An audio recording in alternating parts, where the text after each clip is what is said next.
Welcome to the Rex Andrews Show. Glad to have you here today. If you're a first-time listener, welcome to the program. Join the conversation. Don't forget to comment. And if you're a return listener, thank you, thank you, thank you. We recently learned that the show cracked the top 10% of the fastest growing podcasts in the world, which is quite the accomplishment for you, and for us too, and our amazing guests, because the podcast competes with over 1 million different podcasts in the iTunes store. So before we get to our great guest today, I want to get the house cleaning out of the way. Don't forget to subscribe on whatever platform you're on.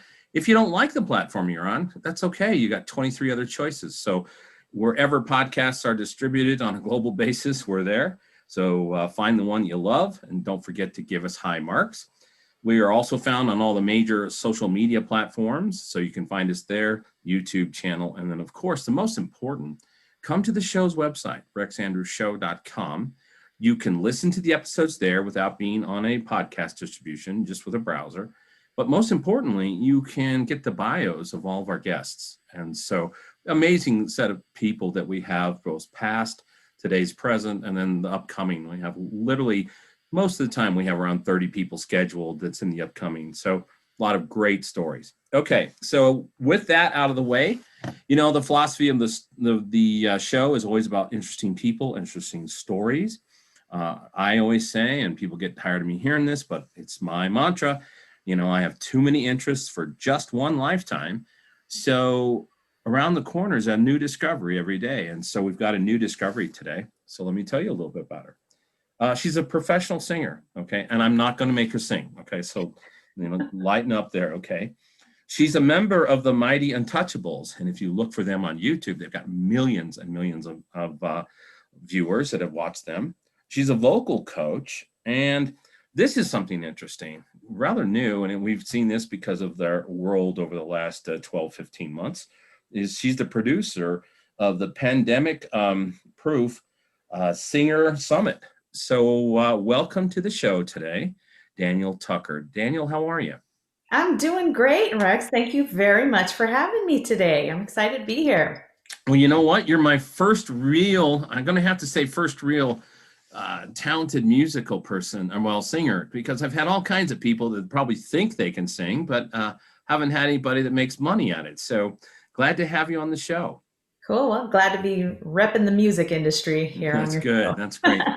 Okay, so how the show rolls is that sometimes people like to play along so they can follow on their computers or multitask when they listen. So what's a good website or social media link that you want to give us to the audience so they can find you? Sure. They can go to danielletucker.com. All of my social platforms are linked there. I am currently most active on Instagram, and my handle on Instagram is Danielle Tucker Singer. Okay, fantastic. That's easy enough. And we don't have to have you spell it because of some accent or, crazy spelling. So it's just traditional Tucker. Okay, so Danielle, how we like to roll in the show here is we are all accumulation of our experiences, our past, those types of things. And it's amazing how much our sort of formative years growing up impacts a lot of the things we do in the world. So we want to roll the clock back a little bit. And that crazy statement they say now is, what's the backstory? So we want to go back and say, okay, where'd you grow up? Where were you born? How many siblings did you have? What types of things did you do in school? So were you in sports or music or drama, or hey, maybe it was shoplifting, what that type of stuff. What did your parents do? Okay, so we understand the the environment of the household and family dynamics and all that kind of good stuff. Then we want to hop through your education a little bit, and then we'll keep hopping up until we get to today.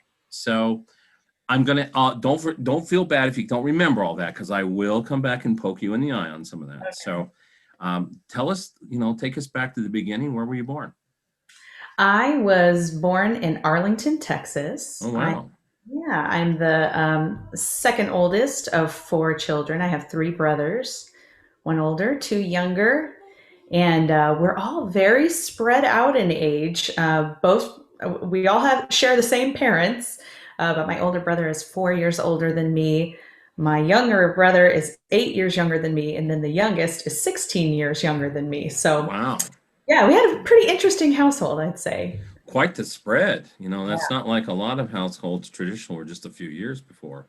yeah, yeah. Raising my kids, we had 5 kids in 9 years. So there was virtually no spread. Right, right. I guess my parents just couldn't decide if they were done with the child rearing or not. Wow. Well, that extends it out quite a few years. Holy cow. That's almost what, 20 some years in between the Yeah, youngest and oldest? yeah, yeah. Yeah, my Fantastic. mom, she had our my youngest brother when she was 42 years old, which at that time was considered, fairly late in life to be having kids. But nowadays, I think that's becoming more and more common, to have children later in life. Well, a lot of people are growing and figuring out who they want to be and getting married a little bit later and then, getting into careers and that kinds of stuff and then having that childhood itch. So yeah, it's very common these days. Yeah, absolutely. Okay. So what kind of things did you do growing up in your spare time? Well, we were a pretty active family. We did a lot of skiing and boating together. My dad traveled for work quite a bit, Okay. so we ended up moving around a lot. Um, from Arlington, we moved to San Antonio, we moved to Pittsburgh, we moved to New Jersey. So we were kind of all over the place, but we were a family that liked to vacation a lot. We always loved to visit extended family. My mom's side of the family was originally from here in San Diego, so we that's how we ended up out here again. Um, but I was very tight with my brothers, and we all always just enjoyed messing around. I think my earliest performing spark probably came from my older brother and I. We loved to put on living room shows for Okay. friends and family. My mom loved to entertain. She was always having some sort of a party, and he and I would put our Michael Jackson jackets on and our Michael Jackson glove, and Sure. entertain the masses at the party. So Doing a little moonwalking, huh? yeah, yeah. But So, the moving around and stuff, where did you end up graduating from high school? well, I ended up graduating out here in San Diego. I Okay. graduated from Rancho Bernardo High School. Well, fantastic. Okay. Yeah. So, do you consider California home in the whole scheme of things, or you still claim that you're a Texan? No, well, I guess it depends on who I'm with at any given time. But Oh, oh, you're one of those kind of Texans, huh? well, you know how Texans are. But That's no, I right. call San Diego home for sure. Most of our traveling around was when I was, very young. So I think we were out here shortly before I was starting middle school. So I've been Okay. here, for decades now. Okay. Well, so San Diego is really home then, right? Definitely, absolutely. Okay, fantastic. Now, did you do any organized sports or activity choir or those types of things, or was it just you pretty casual? Yeah, yeah. I was always really active in dance classes, choir when I was old enough to do that. I was singing in church. I always really liked things that were, performance oriented. I got into doing some pageants when I was young, mostly for the talent portion of it. I just was always looking for an Hmm. audience, an opportunity to perform. I was into sports a little bit. I don't know. My family, that wasn't a big thing for us. My brothers ended up really getting into cross country running. So I dabbled in that a little bit. I dabbled a little bit in track and field hockey, swimming. I loved swimming as a kid, but I was really always, I just knew from the get go what I wanted to do, and it was singing all the way for me. So I really looked for anything that I could do around that. Well, I always referred to cross country because I thought about it for a week, and that was about as long as I thought about it. But to me, it seemed like it was a good way to sprain your ankle with a good view. So, Yeah. soccer is a good reason to run for 90 minutes, and cross country is a good way to sprain your ankle with a view. So, Yeah, yeah, I didn't yeah. quite get that. So, The cross country years too were in New Jersey, And the Oh, season is during the cold oh season yeah, or leaning into the cold season. yeah, And so, woo, I mean, you're out in shorts and a tank top running in, you know, 40 degrees yeah. weather. Everything's wet and you're running through water and creek beds and all. No, sorry. It'd be one thing if you had tights on and a sweatshirt, but no, they're wearing nothing and they're, oh, no, sorry. Sorry. Yeah, yeah. Not me. Not me. Okay, so you grew up and graduated from high school in San Diego. Then what was next? Well, let's see. I guess a few steps before that, before we came Okay. out to San Diego, my parents ended up divorcing after Okay. 23 years of marriage, and that's what brought us out to back out to California. And shortly before I had come out to California, I had auditioned for Ed McMahon's Star Search. Oh, And wow.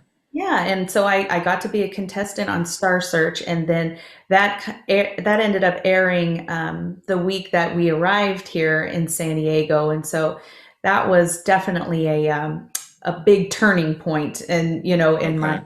career. I think my parents up until then had just kind of humored me and would get me involved with whatever, but I think after that they were a little bit more serious and thought, oh, okay, well, maybe she really can do something with this. So all through middle school and high school, I was always very serious about my musical studies. I stayed involved in choir, was classically trained during those times, but then I also always had private vocal coaching on the side where I worked on more of the contemporary genres of music. I really loved both genres and ways of singing.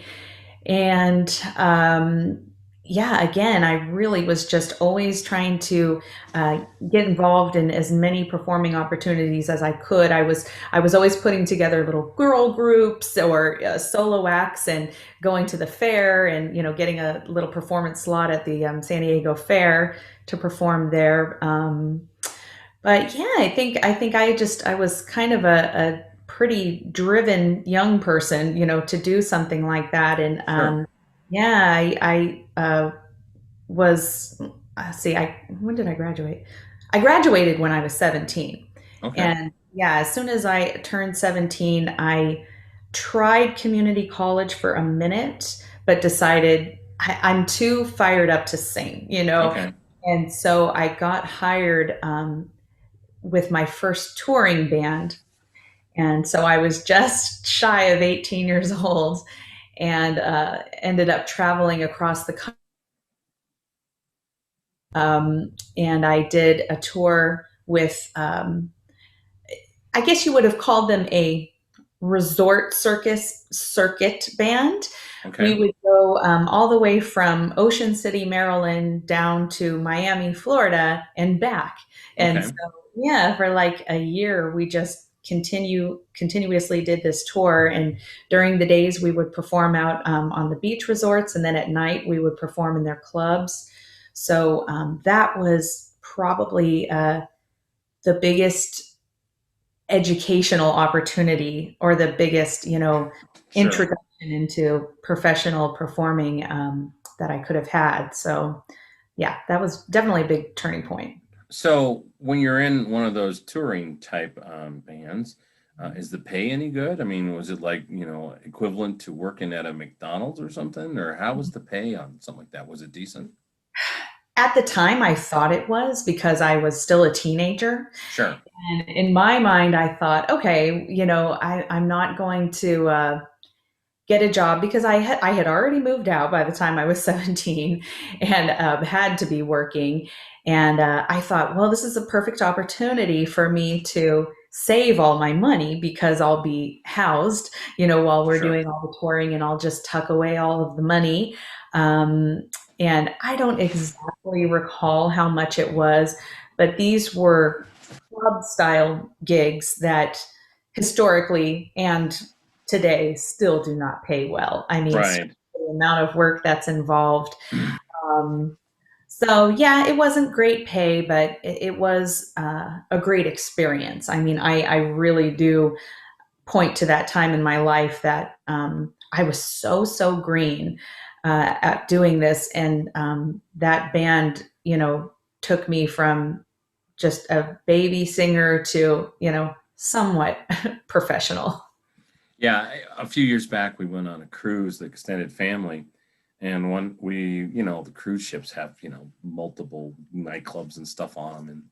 And one night I was there, and I ended up talking to this drummer, and at one of the breaks at one of the nightclubs, and he's like, "Well, this is mostly about the adventure. You're not going to get paid that well because they take in consideration your housing and your food and all this stuff." So he said, "Yeah, it's okay, but it's mostly about the adventure." So Yeah, for sure. Well, that's one of the interesting things about being a professional musician is that there's so many avenues that you can make money as a performer. You've got casino work, club work, corporate work, wedding work.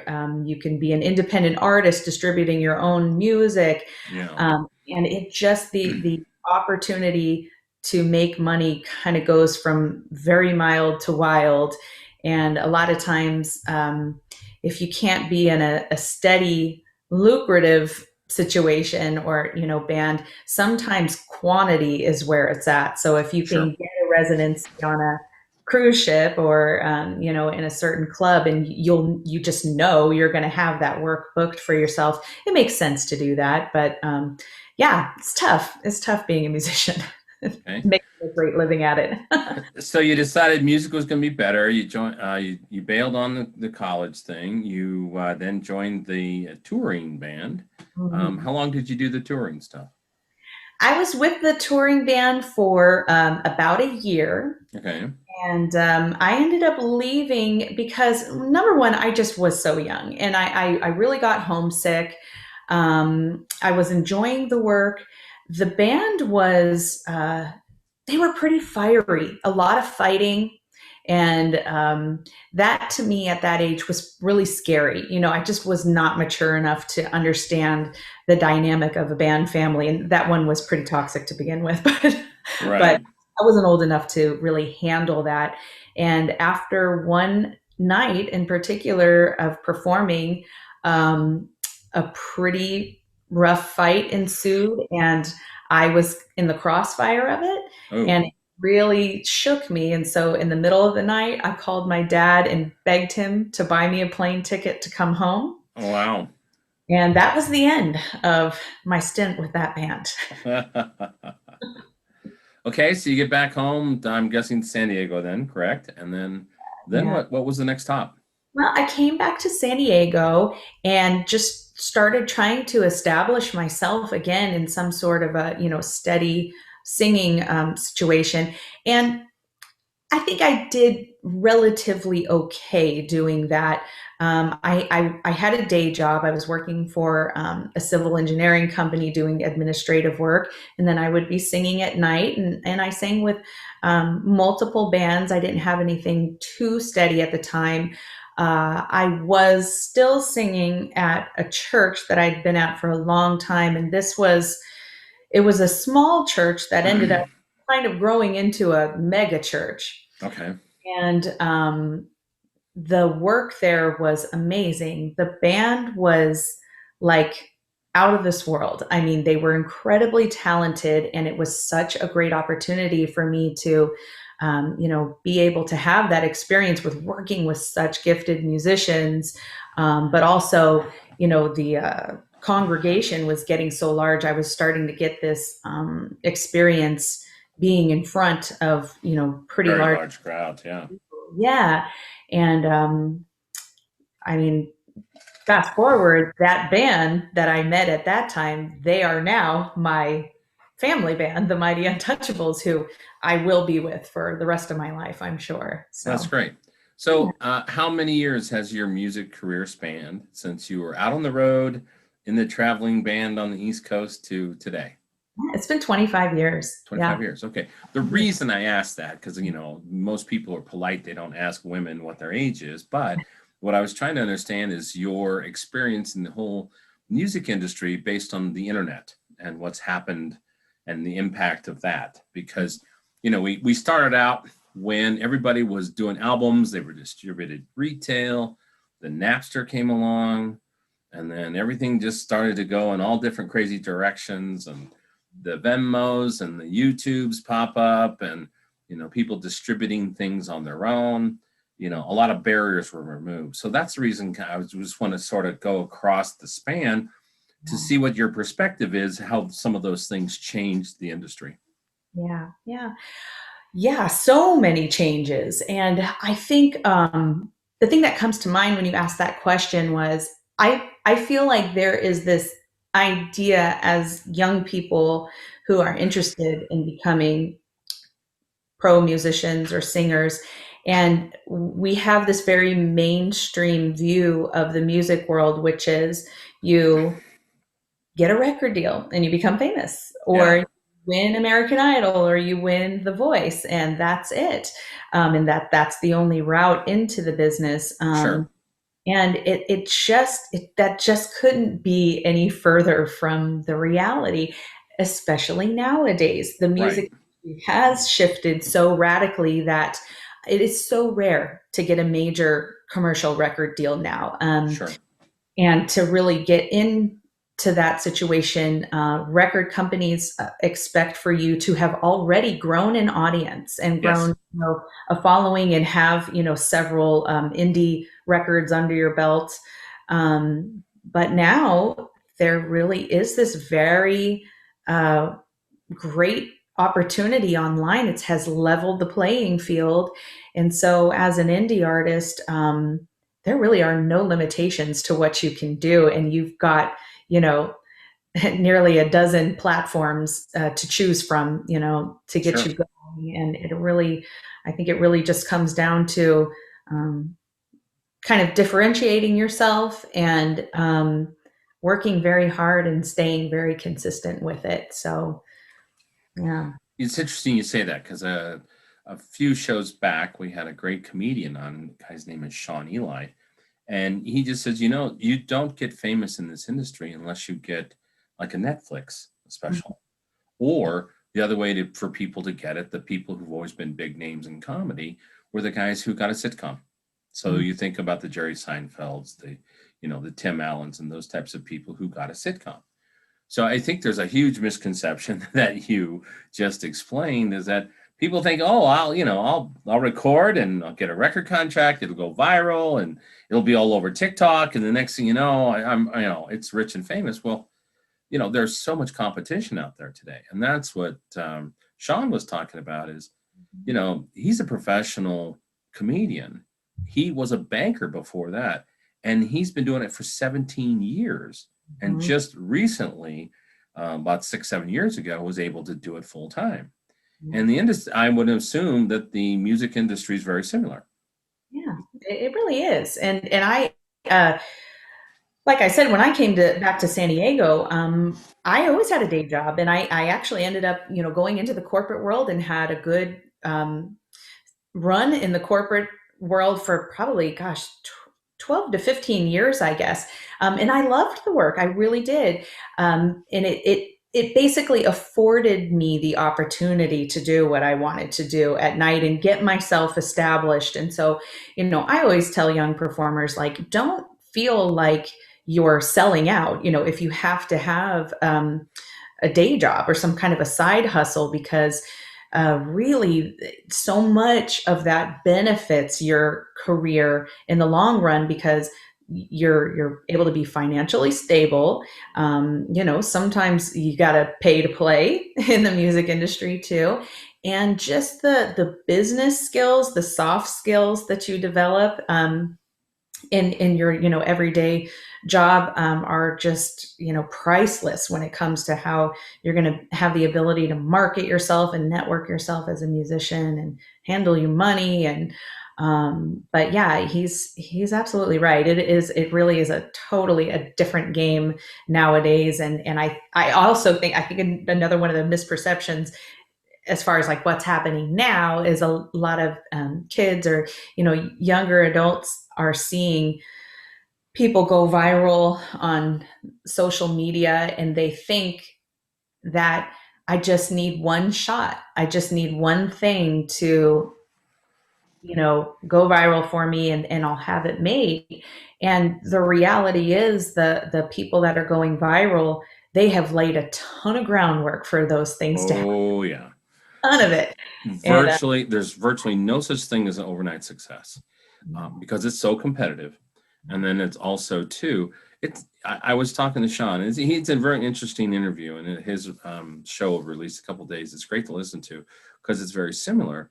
I asked him, well, what percentage of his time is spent marketing, working on his business and booking? And he said about 95% of the time, because he writes jokes, and he has to learn, learn his routines and all those good stuff. But performing, it's 30, 40 minutes a week, a couple hours a week. The rest of his time, he's hustling to be booking places and marketing his shows and that kind of thing. So I'm assuming the music industry is quite similar. yeah, it really is. I mean, nowadays, performing for us, the type of band that I'm in is a corporate show band. And so Okay. we do about, I don't know, anywhere from like 120 to 150 shows a year. Okay. And we spend all week, my partner and I, we run the band like a business every single day. We're in the office, we're making our calls, we're writing contracts, we're doing our marketing work, we're having meetings, we're being HR people for the band. Right. Um, yeah, I mean, it is it's a full time business, and while stage work is definitely hard, I think that ends up being more of the icing in the Yeah. business. That's the enjoyable part of it, right? The enjoyable part. So, do you guys travel a lot now? And you're being a corporate band. You know what is so interesting that you ask that is there is so much travel work available because of just the tourism industry everywhere. But because we are in San Diego and this is such a tourist town, there's Sure. so much work here. There's Yeah. so much work here. And we're right next to LA. So our band has, we've had the good fortune of remaining very busy here. We're pretty close to Palm Springs too. So we go out Okay. there, Yep. traveled a lot around California and into Arizona. We are, I think, right before COVID hit, we really were kind of on the cusp of doing more of the national work. We had some things lined up, and of course, naturally they had to cancel out when COVID hit. But we have just found that staying here in town has been the most profitable thing for us. If you can imagine, we're a 7-piece band, sometimes Wow. is 15 pieces. So for a company to fly 15 band members and a sound crew out is is pretty big, expensive. Yeah, and all your equipment. Holy cow. Yeah, so I think it's a lot of it has to do with our location. I mean, if we were in I don't know, if we were in Montana or something, I'm sure we'd be doing a lot of traveling. Well, I think there's the other that because of just movies and things have been written, a lot of people think that being in a band is a life on the road, and you hear the stories of the Kid Rocks who drove around the country in a beat up old van, or 6 people squashed in a car kind of thing. Well, it's being in a band or being a performer. It's not always like that. Like your situation, you're not really traveling forever to go places. Yeah, yeah. And that really goes back to that thing that we talked about earlier, where there is, it's this industry is really misunderstood because there's so many facets of it that people haven't really been exposed to. So you would think an indie artist who is, out there establishing themselves as a rock star is really living the glamorous life of traveling and, going from city to city and living that life. The reality of it is it's very hard. That is very hard. It does not pay a lot. I mean, it can be incredibly heartbreaking. And on the other side of things, though, the type of work that I do um, is I don't know. I don't want to offend anyone by saying it this way, but you know, we're very blessed to do Yeah, what we do. sure. Our situation is pretty cush. We're not playing every day, but I mean, 120 to 150 shows, and sometimes we'll only perform an hour at a time, and We've got great green rooms. When we do need to stay somewhere, Sure. we have nice hotels. But the type of money that you can make in the corporate industry like we're in is a great living. And while it's not as artistic of a venture like Sure. being an indie artist is, when you get to my age and you've been in the industry for long enough, I mean, I have a family now. Um, I couldn't ask for a better situation. I get to go out and do what I love to do. I still get to make people very, very happy and make a great living doing it at the same time. But this is just a part of the music industry that not a lot of people see. Right. Right. So this has been fascinating. So you do have a family. How's being a musician and singer, well, a singer, been on your family? Growing your family and all that good stuff. Yeah, it's interesting. It really is. I got to a point in life where I really had to make a hard decision about that because I had my children a little bit older, and as a female entertainer, sometimes it comes down to that hard question: am I going to have kids? Because Right. when you think about being pregnant, that takes you off the stage for a good amount of time. Things are getting so much different now, though. But Sure. I did have my kids; it was still a bit like that. So I decided to have my well.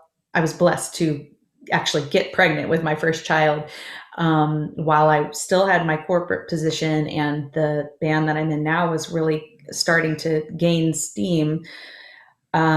But after having her, I just knew that there was no way I was going to be able to maintain that corporate position that required me to travel pretty often and also continue With the band. Yeah.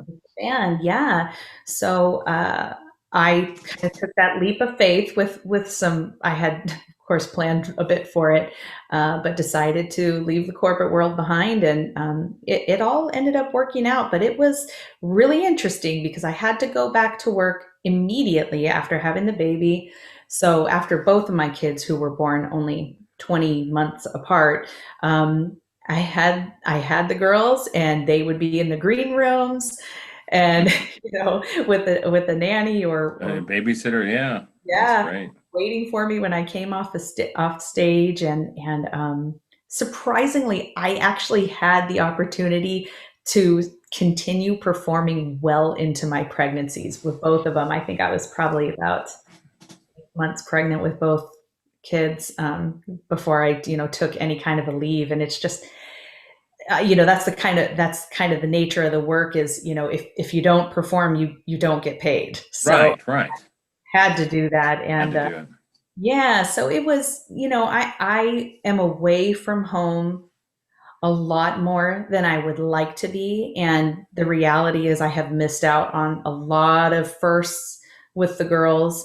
um, my husband, though, is an absolute rock star. He is a like top-notch dad. He can do everything that I can do, and so Hmm.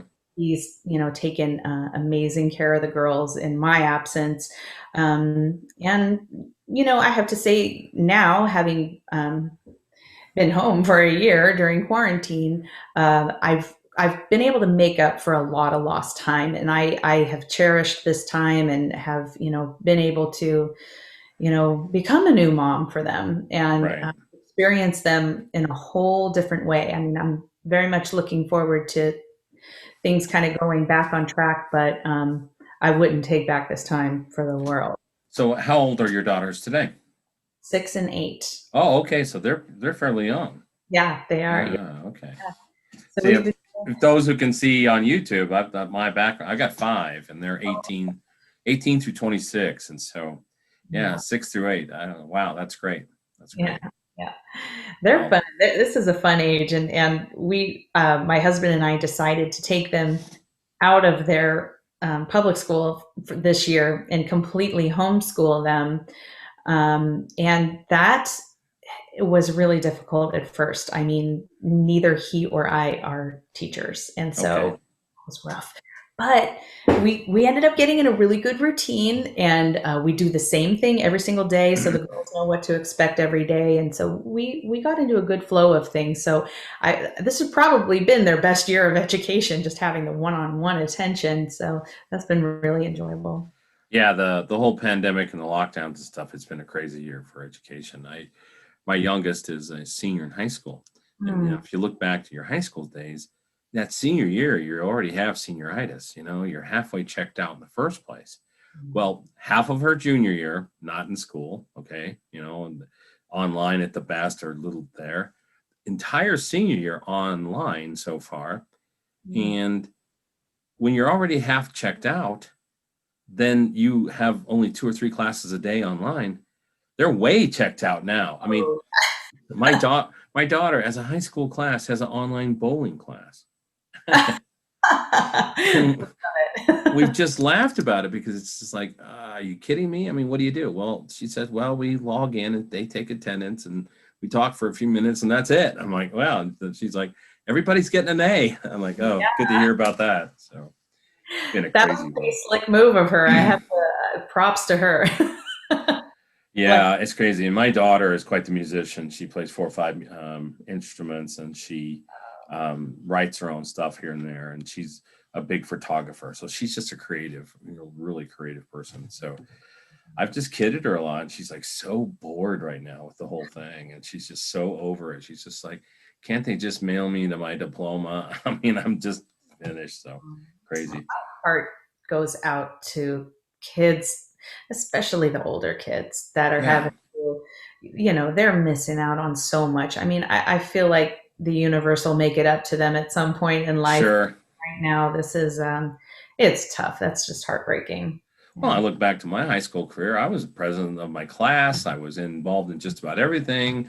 I was a football player and, all this kinds of stuff. So about 80% of my life in high school was social. It was all the fun stuff. Well, it was that class stuff. So I can't even imagine having half of my high school career stolen from me. No way. No way. Yeah. So it's kind of crazy. So let's fast forward a little bit. You've come up with something that want to see and talk about this producers of the Pandemic Proof Singer Summit. What's all that about? Okay. Well, quarantine hits, and at first I'm thinking, okay, well, this will blow over in a little bit. Sure. Enjoy the time off. Yeah. And I A 12 months of 2 weeks to flatten the curve, right? Yeah, exactly. And I enjoyed the time for a little while because we were moving at a pretty crazy pace at that point. Um, and I am just the type of person that I have to be doing something at all times, something constructive, and something that keeps me busy and creative and keeps my mind engaged. And so it was not long until I got very, very bored and restless and just had to do something. And I was feeling very disconnected and getting really depressed about the whole situation.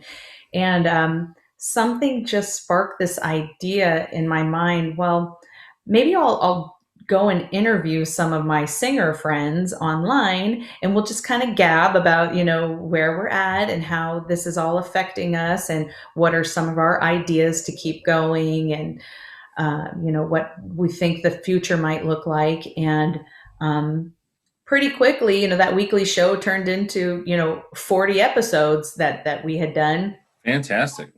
Yeah, and I just got such a great outlook from everybody that I had interviewed, because everybody was experiencing this in their own way and had different needs. And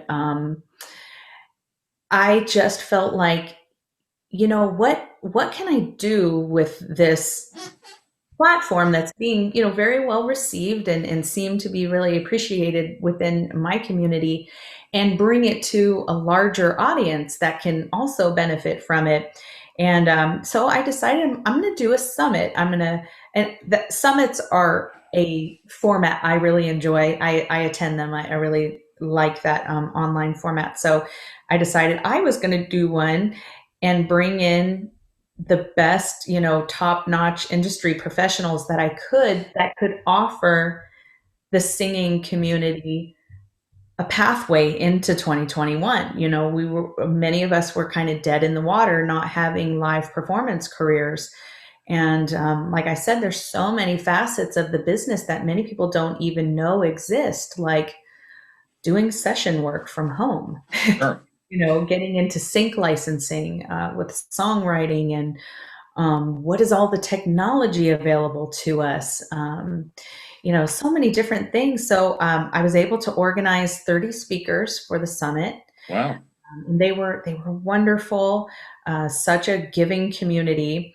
And I marketed the summit, and I had 1,500 singers register for it. Wow. And we had a great time. It went over wonderful, and I think it did and accomplished everything that I had set out for it to do.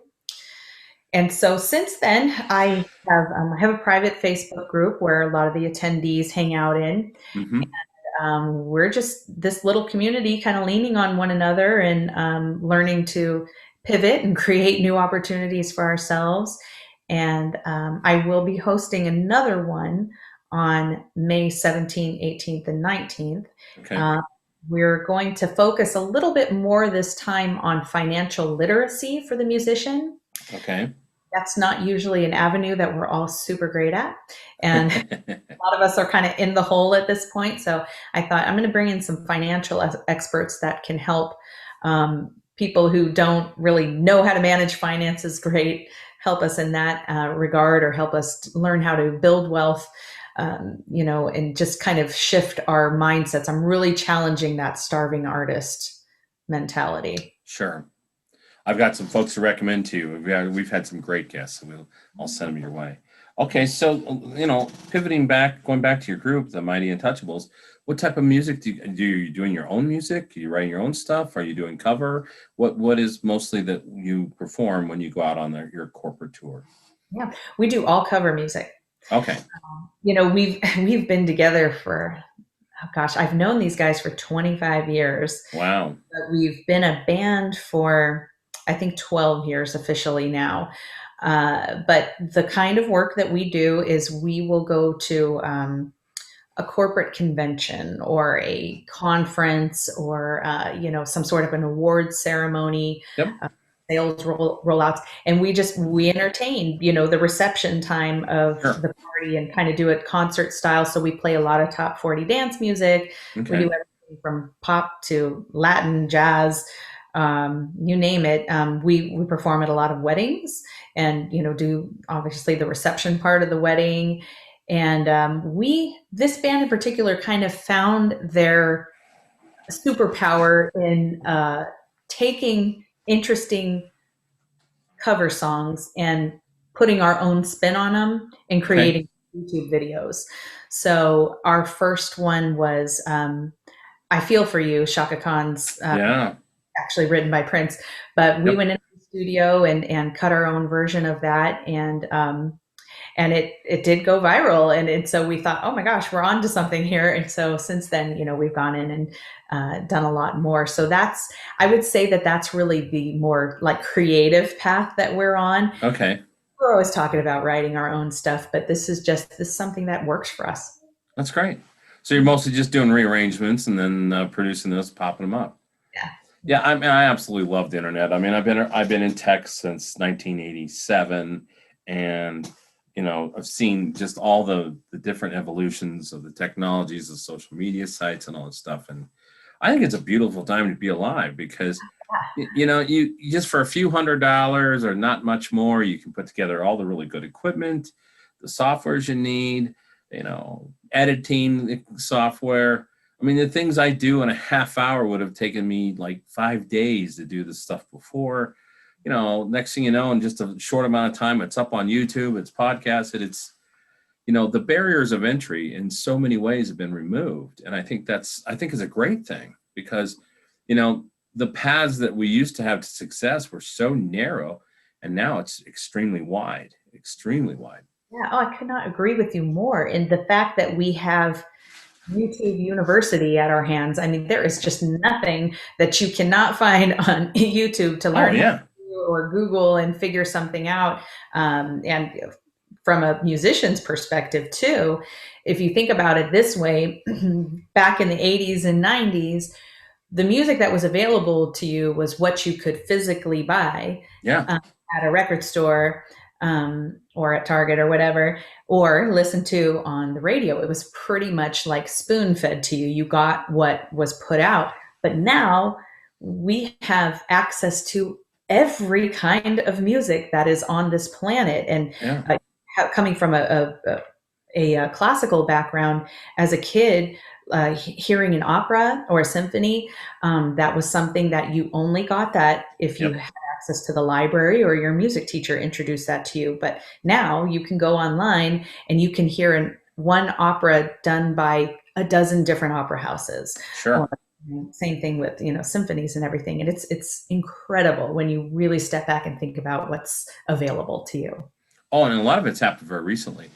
My youngest son and my youngest daughter, so currently 20 and 18, were part of the Colorado Children's Chorale. And so it was a performing group, it was an audition kind of thing, but they were big things. I mean, they would go to and perform at the opera houses. They were performing at Denver Performance Arts Center with the Denver Symphony. I mean, any big things would come to town. They were, world renowned, their choir.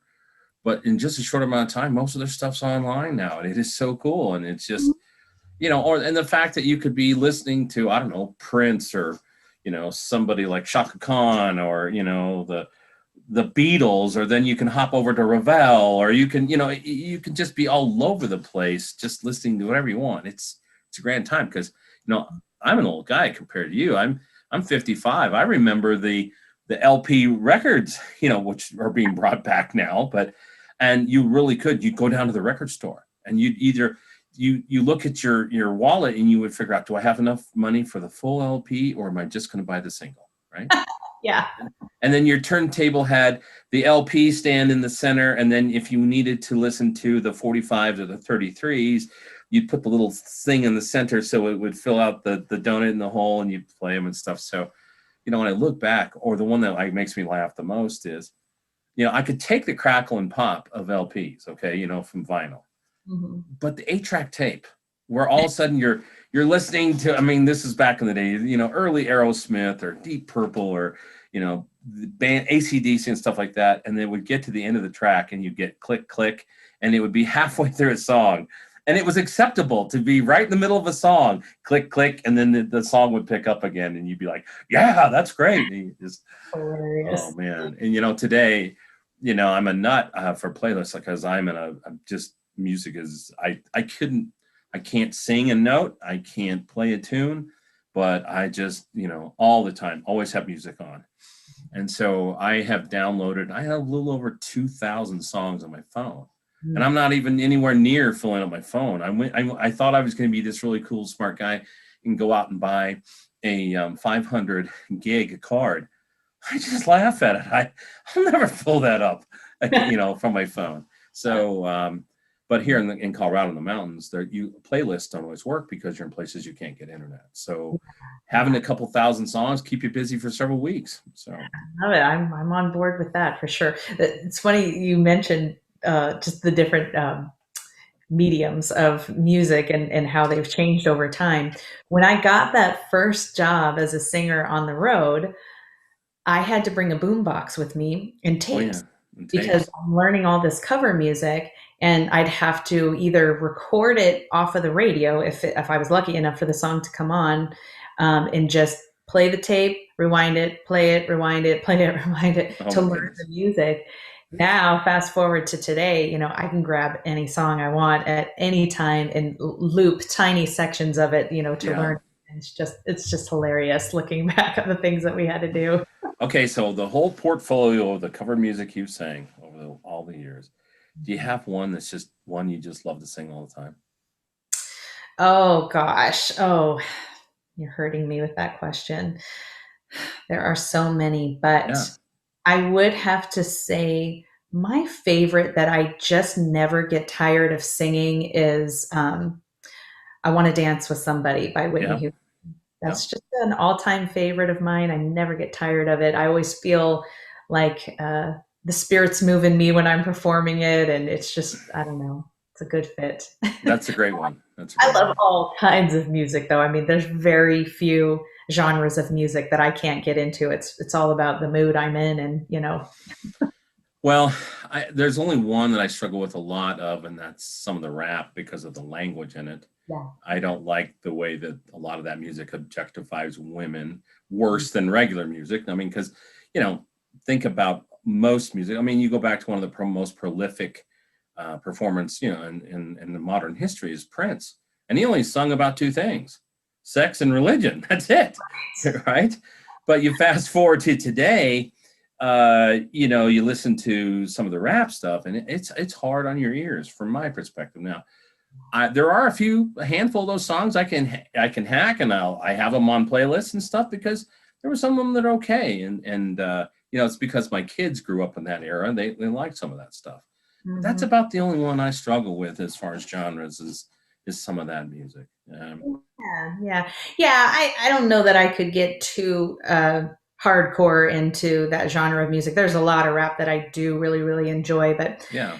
I always say my husband, he's a guitar player, and he is a real purist when it comes to genres of music. So in country, he does not accept any country crossovers.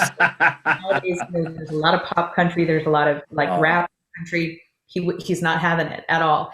My perspective on that, though, is music is such an experience for a person. yeah. It touches us viscerally. It's it touches us at the soul level. And if a certain kind of music reaches a person enough that they want to listen to it over and over again, you simply cannot deny that. You Yeah, know, I agree. your thing or whatever, but we just can't cast it out completely, for our own preference. Well, I might have to agree a little bit with your husband on some of the country stuff because a lot of the current country, I call it country bubblegum music because it's all the same. I don't know if you've seen that spoof on YouTube, Down by the Lake. Oh my goodness, that is so funny. Look it up, Down by the Lake. It is like the epitome of the typical country and western song. And when you first hear, you know, it starts off, the chords are going and all that kinds of stuff, but the lyrics are hilarious because he's talking just total nonsense and stuff. And I'm still parked down by the lake, and here I am by the lake and stuff like this. And when you finally catch the lyrics, you realize it's a spoof, and you're like, I got busted on Oh my gosh, I'll totally look that up. But yeah, I that. agree. I'm not like as angry about it as he is, but Uh, my original career as an artist was in country, and I was coming from the '90s era of country that sure. was just superb, with Garth and Shania, and like Yeah. and you still had a lot of George Strait in the George world. Strait and Tim McGraw was just getting his start there, and you had Brooks and Dunn, and just Yeah. lots of really good music in that It genre. took a turn, and I don't know if you've seen that Ken Burns documentary called Country Music. It is a phenomenal documentary, and it takes country from its very roots to nowadays, and they really cite '90s country as being that turning point for the genre because people like Garth Brooks, became these epic, icons and superstars. And the other genres in the music industry are taking notice that, oh my gosh, this genre is incredibly lucrative and Yeah. popular. So these other genres begin to like seep into it. And over time, it's just become so polluted. And Well, okay, so there's the perfect song. I mean, some music, people talking music here for a minute. You've got Alan Jackson's "Gone Country." That was absolutely that time. You yeah, know, everybody was singing something else. I'm like, dang, I can make some money with country. right. So, but I can remember my dad, you know, growing up and being around my dad, and he, you know, my parents and all stuff were farmers from Nebraska and all stuff. I mean, they were listening to the Hank Williams and the Charlie Prides and just, you know, people from, you know, real back. And then Hee Haw was actually on our TV on a regular basis and stuff like that, or watching the Grand Ole Opry. And, you know, that's such a transition over all those genres and stuff. Yeah. So I have to ask you a question, and not that it applies to anything, but your husband as a guitarist, is he a Buckethead fan? Yeah, Okay. absolutely. Oh yeah. He is my husband. He's a metal guy. I mean, that is Okay. rock is his vein of things. While he appreciates lots and lots of music, but his favorite pastime is to sit on the couch and pull up playlists of YouTube videos of just guitar heroes Yeah. shred all day long, and he can sit there all the live long day and just listen to that. But he's a huge Bonamassa fan. Hmm. He, oh gosh, who else does he love? Uh, Probably some Satriani or yes, uh, by yep. yeah, he's into it for Buckethead for sure. Oh, Bucket. Well, the funny thing about Buckethead is not that many people know about him because he's almost this eclectic niche guy, but he's like written more songs than anybody on the planet. He's like over 350 albums. I mean, that's crazy. And for to be just instrumental, I mean, I can understand if I'm Prince and I write 600 or 700 songs and I distribute them out to all these people, the lyrics separate that. But to be someone like Buckethead who has everything's instrumental and there's lots of crossover and stuff, to have in your mind over 3,500, 350 albums plus 3,500 plus songs. The guy must dream in music. I mean, he just must think and dream in music. I think that's crazy. Yep, he's a gifted one for sure. Yeah, that's for sure. Well, it's been great to have you on the show. What's next? What are you going to be up to next? Are these summits do you think the summit concept's going to continue to go?